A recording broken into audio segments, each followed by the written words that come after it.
Hey guys, it's Aubrey here with Erie Motorsports. So today I'm doing a quick video for people out there that have a 47RE, 47RH, 48RE, TorqueFlite 727, or I think like the a518 and a618.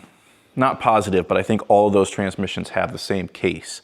But at the last race, when I was racing, I lost second gear, and this is the reason why right here. This is a broken front band lever, and this is what tightens down the band on the outside of the planetary hub. So this is not an uncommon problem where these break. It's pretty uncommon, I think, in a factory transmission, but what I'm dealing with is I have a manual valve body in this transmission, and what that does is, so typically in a normal transmission you have a variable line pressure in it, and that means that when you push the accelerator down, it increases the line pressure in the transmission. When you are doing a manual valve body, you can't do that. So they just have two line pressures. One is for your standard line pressure, and one is for your high-end line pressure, which you would use in overdrive or in torque converter lockup. So it's 150 PSI and 190 PSI. So the reason that I'm telling you that is because what happens is, since it's always running at 150 PSI, when you shift, your shifts are going to come in harder, and it's nice when you're shifting with a manual valve body, they come in quick and you're gone. But in this case, what ends up happening is you break this powdered steel part because it is a harsher shift and you have higher line pressure. So that should have been upgraded, wasn't upgraded. Now it needs to be upgraded.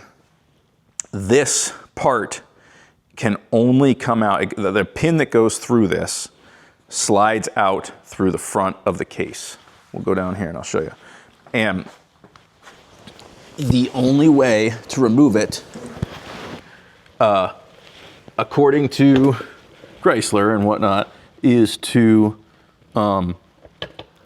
remove the entire transmission and then slide it out through the front of the case. And I really didn't want to do that. This is, you know, it's not terrible to remove this transmission, but I do have to pull all my floor panels. I have to pull my seats. I have to pull this, you know, I mean, it's a lot of nuts and bolts, and, you know, I really just didn't want to deal with all of that. So I talked to a well-known transmission builder that I'm not going to give you their name, and they didn't recommend that I do this, but they said that other people had done it and had had success with it. So, you know, take that for what it is. It's not recommended by the factory, and it's not recommended by me, and it's not recommended by this transmission shop, which I'm not going to name. But people have done it and had success with it, and that is just cutting a small hole right here. And there you can see the shaft is already out of there. I already have the shaft pulled out. But this is about a 3/4 inch diameter. It's a little less than 3/4 inch diameter at this end, and about a 1/2 inch at that end. I cut it out with a hole saw and a die grinder, and just made a large enough hole to fit this in there. So this is the plug right here, and this is a adapter for a DeWalt ratchet, like a powered ratchet. And this worked really good because it was a 12mm head on it, so I could just stuff it in there. Once you got it in there, the ball detent held it in place nicely, and I was able to just turn it off of there with the wrench. So this whole project took me probably about 20 minutes instead of, you know, I probably would have had 6 hours into getting the transmission out, getting this thing out, and then getting it put back in.